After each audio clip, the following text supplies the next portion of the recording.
तो कैसे हो मेरे प्यारे गोलगप्पो। होप आप लोग स्वस्थ होगे, मस्त होगे और पढ़ने में व्यस्त होगे। ये मेरा YouTube पे क्लास 9 का पहला वीडियो है जिसमें मैं क्लास 9 के पहले चैप्टर यानी कि नंबर सिस्टम के एक्सरसाइज 1.1 को कंप्लीट कराऊंगा। अगर आप लोग चाहते हो कि मैं गोलगप्पों के माथे में मैथ्स और साइंस के मसाले और खट्टे खट्टे पानी डालूं तो आप मेरे चैनल को सब्सक्राइब कर लो और मेरे वीडियो को ज़्यादा से ज़्यादा लाइक और शेयर करो और मुझे सपोर्ट करो ताकि मैं आप लोगों को मैथ और साइंस पढ़ा सकूं और आप लोगों को अच्छी जानकारी मिल सके। तो सबसे पहले अब मैं चैप्टर पे आता हूं। सबसे पहले मैं आप लोगों को कुछ कीवर्ड बताना चाहता हूं। सबसे पहला जो है नेचुरल नंबर।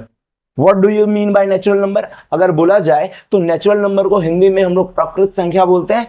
ये जो है मैंने बाइलिंगुअल डाला है, ये वीडियो में जो डाल रहा हूँ, जो आप लोगों को चीजें बता रहा हूँ, ये बाइलिंगुअल है ताकि हिंदी और इंग्लिश दोनों मीडियम वाले बच्चे जो है अच्छे से चीजों को समझ सके और उन्हें किसी भी तरह की परेशानी नहीं हो। तो सबसे पहला जो चीज है नेचुरल नंबर। नेचुरल नंबर हम लोग किसको बोलेंगे? Counting number is called natural number which is beginning with the number 1। यानी कि एक ऐसा नंबर का सिस्टम, एक नंबर का सिस्टम जो कहां से शुरू हो, जो बिल्कुल 1 से शुरू हो और हम लोग उसको एज अ काउंटिंग, कहीं पे अगर काउंटिंग करना होता है तो हम इस नंबर का यूज करते हैं। अगर हिंदी इसका देखा जाए तो गिनती की संख्या जो 1 से प्रारंभ हो उसे प्राकृत संख्या कहते हैं। ठीक है, यानी ये नंबर 1 से शुरू होंगे और 1 से शुरू होने के बाद इनफाइनाइट तक जाएंगे। बशर्ते इसमें एक चीज आप लोगों को याद रखना पड़ेगा कि इसमें जो टर्म होगी कभी निगेटिव टर्म नहीं होंगे, यानी कि इसमें जो है कोई भी निगेटिव नंबर नहीं होगा, निगेटिव नंबर यहाँ पे नहीं होगा। अगर नंबर निगेटिव हो जाती है, अगर इसमें कुछ संख्याएं ऋणात्मक हो जाती है तो फिर वो नेचुरल नंबर नहीं होंगे, वो इंटीजर में आ जाएंगे। यहां तक चीजें क्लियर हुई? मैं अब आगे आप लोगों को होल नंबर बताता हूं। होल नंबर किसे बोला जाएगा? जब नेचुरल नंबर के ग्रुप में 0 को इंक्लूड कर दिया जाए, यानी कि set of natural number and 0 is called whole number. यानी कि मैं होल नंबर किसे बोलूंगा? होल नंबर मैं उसे बोलूंगा जिसमें नेचुरल नंबर तो होंगे, साथ ही साथ वो नेचुरल नंबर स्टार्ट कहां से होते होंगे? 0 से होते होंगे। यानी कि जब इस नंबर में 0 को इंक्लूड कर दिया जाए तो ये क्या हो जाएगा? ये होल नंबर हो जाएगा। इसे हिंदी में मैं बताता हूं, शून्य सहित प्राकृत संख्या पूर्ण संख्या कहलाती है। यानी वैसी प्राकृत संख्या जिसमें 0 को ऐड कर दिया जाए उसे क्या बोला जाए? उसे बोला जाए पूर्ण संख्या। इसमें एक और आते हैं इंटीजर, जिसे कि पूर्णांक संख्या बोला जाता है। पूर्णांक संख्या में क्या होंगे? निगेटिव नंबर भी होंगे, पॉजिटिव नंबर भी होंगे, यानी कि 0 भी होंगे। यानी कि मैं बोल सकता हूं कि निगेटिव, पॉजिटिव और 0 तीनों होते हैं। तो गाइस अब हम लोग यहां पे इंटीजर यानी कि पूर्णांक संख्या के बारे में देखते हैं। An integer is a set of whole number that can be positive, negative और 0। यानी कि एक ऐसा होल नंबर जो पॉजिटिव भी हो, निगेटिव भी हो और 0 भी हो। यानी इसमें पॉजिटिव, निगेटिव और 0 तीनों तरह के नंबर इंक्लूड होंगे, उसे मैं क्या बोलूंगा? इंटीजर बोलूंगा। उसे हिंदी में पूर्णांक संख्या बोला जाता है। तो हिंदी में देखा जाए वैसी पूर्ण संख्या जो धनात्मक, ऋणात्मक तथा शून्य होती है, यानी कि जो क्या हो? पॉजिटिव भी हो, निगेटिव भी हो और 0 भी हो, उसे हम लोग क्या बोलेंगे? पूर्णांक संख्या यानी कि इंटीजर बोलेंगे। इसके एग्जाम्पल देख लिए जाए। एग्जाम्पल क्या होंगे? इसका एग्जाम्पल बीच में तो 0 रहेगा, इधर में 1 हो सकता है, 2 हो सकता है, कहां तक हो सकता है? ये डॉट डॉट डॉट ये इन्फिनिटी तक हो सकता है। और अगर निगेटिव में भी बात किया जाए तो ये निगेटिव साइड में -1, -2 dot dot dot minus infinite तक हो सकता है। यानी कहने का मतलब जो है, जो इंटीजर होंगे वो माइनस इनफाइनाइट से लेकर के, माइनस में इनफाइनाइट से लेकर के प्लस में इनफाइनाइट तक होंगे। यानी निगेटिव में भी ये इनफाइनाइट तक और पॉजिटिव में भी ये इनफाइनाइट तक होंगे। यहां तक बात समझ में आ गई? तो गाइस अब हम लोग यहां पर देखते हैं रैशनल नंबर के बारे में। तो रैशनल नंबर किसे बोला जाता है? रैशनल नंबर को हिंदी में परिमेय संख्या बोलते हैं। और यहां पर इसे डिफाइन कुछ ऐसे किया जाता है, a number that can be written in the form of p upon q is called rational number. यानी कि एक ऐसा नंबर जिसमें कुछ नोमिनेटर में हो और उसके कुछ डिनोमिनेटर में हो, उसे हम लोग क्या बोलेंगे, उसे हम लोग रैशनल नंबर बोलेंगे, जिसे हम लोग परिमेय संख्या बोलते हैं। बट यहाँ पर एक बात ध्यान में रखनी होगी कि यहाँ पर Q यानी कि जो इसके डिनोमिनेटर जो होते हैं वो कभी भी जीरो नहीं होंगे। नोमिनेटर तो जीरो हो सकता है बट उसका डिनोमिनेटर कभी भी जीरो नहीं होगा। तो सबसे पहले मैं कुछ एग्जांपल देता हूं और जिससे आप लोगों को बातें समझ में आएंगी। अब जैसे कि मैं यहां पर लिखा 3/4, 7/8 और यहां पे लिखा जाए 9/10, ये सब सारे क्या है, रैशनल नंबर है। क्या मैं इसे नेगेटिव फॉर्म में लिख सकता हूं, यानी माइनस में लिख सकता हूं? तो हाँ, ये माइनस में भी लिखे जा सकते हैं। 7/8 -3/4 -9/10 ऐसे लिखे जा सकते हैं। अब क्या मैं जीरो को रैशनल नंबर में लिख सकता हूं? ये आप लोगों के क्वेश्चन भी है कि क्या जीरो रैशनल नंबर है? तो yes, zero is also a natural number, sorry, zero is also a rational number because it is written in the form of p upon q where p is equals to 0 and q is equals to 1। यानी कि इसे 0/1 लिख सकते हैं, 0/2 लिख सकते हैं, 0/3 लिख सकते हैं, 0/4 लिख सकते हैं। ये सारा चीज इसे लिखा जा सकता है, इसलिए क्या होगा, एक रैशनल नंबर होगा। जीरो क्या होगा, रैशनल नंबर हो सकता है। यहां तक चीजें क्लियर हो गई। बट अगर ऐसा लिख दिया जाए, 1/0 लिखा जाए या 2/0 लिखा जाए या 3/0 लिखा जाए या 4/0 लिखा जाए, तो यहां पर भी तो p/q है। तो क्या ये भी रैशनल नंबर होगी? ये जो संख्याएं हैं ये रैशनल नंबर होंगी? तो ये रैशनल नंबर नहीं होगी। रीजन क्या है? क्योंकि इसके एंड इसके जो है डिनोमिनेटर में क्या है, जीरो है। अगर जीरो से किसी भी चीज को डिवाइड दिया जाता है तो डिफाइन नहीं किया जा सकता है, इसलिए जो है ये पॉसिबल नहीं है। इसकी पॉसिबिलिटी बहुत ही कम होती है, ना ही होती है, इसकी पॉसिबिलिटी नहीं होती है। तो गाइस यहां से क्या चीजें समझ में आ रही है कि कोई एक ऐसा नंबर जिसे p/q में तो लिखा जा सकता है, यानी कि कुछ जो है फ्रैक्शन में लिखा जा सकता है, कुछ जो है रेशियो में लिखा जा सकता है, बशर्ते उसके नीचे में कभी भी क्या हो, जीरो ना हो, यानी कि उसके डिनोमिनेटर में जीरो ना हो। इसके न्यूमरेटर में तो जीरो हो सकता है बट इसके डिनोमिनेटर में जीरो ना हो, तो उसे हम लोग रैशनल नंबर बोलेंगे। यहां तक चीजें क्लियर हुई, साथ ही साथ आपके एक क्वेश्चन भी एक्सरसाइज के सॉल्व हो गए।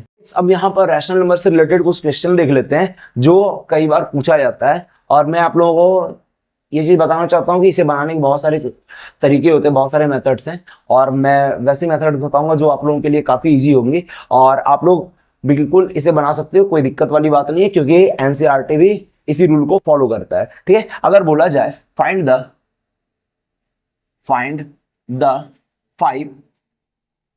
Rational number between 3 and 4।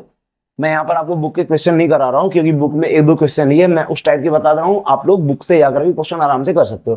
3 और 4 के बीच में 5 रैशनल नंबर जो है फाइंड करने के लिए बोला गया है। तो मैं अब सबसे पहले यहां पर क्या करता हूं, मैं देख रहा हूं नंबर क्या है, 3 और 4 है, यानी कि एक नंबर 3 है और एक नंबर 4 है, और यहां पर टोटल जो है मैं इसे x लिखता हूं, x इक्वल्स टू 3 और y इज इक्वल्स टू 4, मैं ऐसा लिख लेता हूं। और जो टोटल रैशनल नंबर फाइंड करने बोला गया है उसे हम लोग n बोलते हैं। n कितना है, 5 है। यहाँ पे अगर 6 बोला जाए तो n 6 हो जाएंगे। नंबर अगर चेंज किया जाए तो x और y के वैल्यू चेंज हो जाएंगे। अब मैं देखता हूँ उसे बनाया कैसे जाता है। सबसे पहले मैं क्या करूंगा, यहाँ पे x लिखूंगा और x के साथ में n+1 अपॉन में n+1 करूंगा, और यहाँ पर y into n+1 upon n+1 करूंगा। जब मैं इस तरह के फॉर्मूले यूज करूंगा तो इसके बीच के जितने भी नंबर होंगे वो क्या हो जाएंगे, 3 और 4 के बीच के सारे रैशनल नंबर हो जाएंगे। तो x यहाँ पे कितना है, 3 है, n कितने हैं,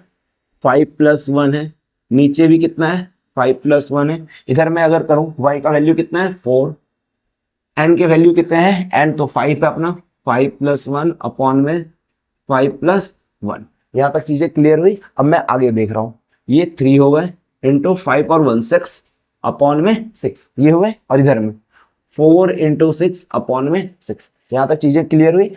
6 3 जा 18 अपॉन 6, यहाँ पर 24 अपॉन 6। अब यहाँ पर ये बात ध्यान रखनी होगी कि 6 से 18 को काटना नहीं है और 6 से 24 को काटना नहीं है। अगर मैं इसे काट दूं तो फिर से 3 और 4 ही आ जाएंगे, तो इसके कोई फायदा नहीं है। अब यहाँ पर देखा जाए, यहाँ पे 18 है और यहाँ पर 24 है। 18 और 24 के बीच के नंबर को अगर मैं लिखूं तो वो नंबर 3 और 4 के बीच के रैशनल नंबर होंगे। यानी यहाँ पर 18 है, 18 के बाद क्या होगा, 19 होगा, 20 होगा, 21 होगा, 22 होगा और 23 होगा। अब इसके नीचे में क्या लिखना है, 6 है, तो मैं सारे में 6 लिख दे रहा हूं। और आप यहां पर देखोगे कि बिल्कुल 5 रैशनल नंबर ही इसके बीच में होंगे, 1 2 3 4 5। तो ये आपके इस क्वेश्चन के सॉल्यूशन हो गए। अगर बोला जाता 10 रैशनल नंबर अगर बोला जाता तो मैं यहां पर n को 5 की जगह पर 10 लिखता। अगर बोला जाता है 3/4 और 4/5 के बीच में रैशनल नंबर फाइंड करने के लिए, या फिर 4/5 और 5/5 के बीच में रैशनल नंबर फाइंड करने के लिए, तो उसे भी इसी प्रोसेस से कर सकते थे। एक मैं आप लोगों को फ्रैक्शन वाला बता दे रहा हूं, ये तो नॉर्मल था, एक फ्रैक्शन वाला बता दे रहा हूं जिससे आपको चीजें और भी अच्छे से समझ में आएंगी। तो गाइस यहाँ पे find the 5 rational number between 3 and 4 के जगह पे मैं क्या लिख दूं, यहाँ पे मैं लिखता हूं 3/7 and 4/7। गाइस यहाँ पे सही कर लेना, मैंने इसे FITH लिख दिया था, पता नहीं क्या था ये, इसे फाइंड कर लियो आप लोग, ये मेरे से गलती हो गई। तो अब मैं यहाँ पर देख रहा हूँ अभी भी 5 रैशनल नंबर है। आप इसे चाहो तो 6 कर दो, 6 कर दो इसे, ताकि एक नया क्वेश्चन हमारे पास में बन जाए। अब यहाँ पर n कितना है, सबसे पहले मैं x लिखता हूँ। x किसे बोला जाए, 3/7, 3/7। y किसे बोला जाए, y जो है अपना 4/7। और यहाँ पर n जो होगा, n कितना हो जाएगा, 6, क्योंकि 6 रैशनल नंबर निकालने के लिए बोला गया है। तो अब सबसे पहले फॉर्मूला क्या होता है, x n+1 अपॉन में n+1, इधर में क्या होगा y n+1 अपॉन n+, ये देख लिया गया। अब जो है मैं इसे क्या लिख सकता हूं, 3/7। x क्या है, 3/7 है, और n कितना है, n 6/1 है, और यहां पर भी 6/1 है। यहां तक चीजें क्लियर। अब मैं y में भी सेम यही चीज कर रहा हूं, यहां पे 4/7, 6+1, और यहां पर भी 6+1। यहां तक क्लियर हो गई चीजें। अब देखो, अब मैं इसे कैसे सॉल्व करूं, ये हो गया 3/7 और 7/7, ठीक है, और यहाँ पे 4/7 इंटू 7/7, ठीक है। अब ये कितना हो गया, 7 3 जा 21 अपॉन 49, 7 4 जा 28 अपॉन 49। यहां तक चीजें ठीक है। एक सेकंड,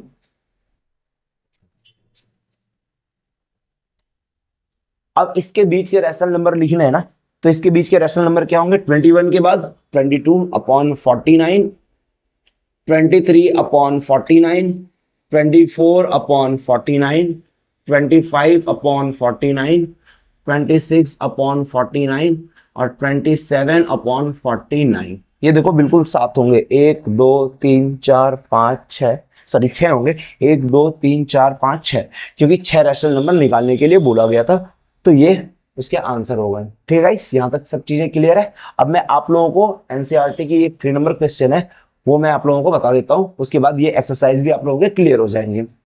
तो गाइस यहाँ पे जो एनसीईआरटी के जो एक्सरसाइज 1.1 के 3 नंबर क्वेश्चन है वो ट्रू और फॉल्स पे बेसिस है, यानी कि ट्रू और फॉल्स बताना है। तो सबसे पहला जो क्वेश्चन बोला गया है, ये नेचुरल नंबर,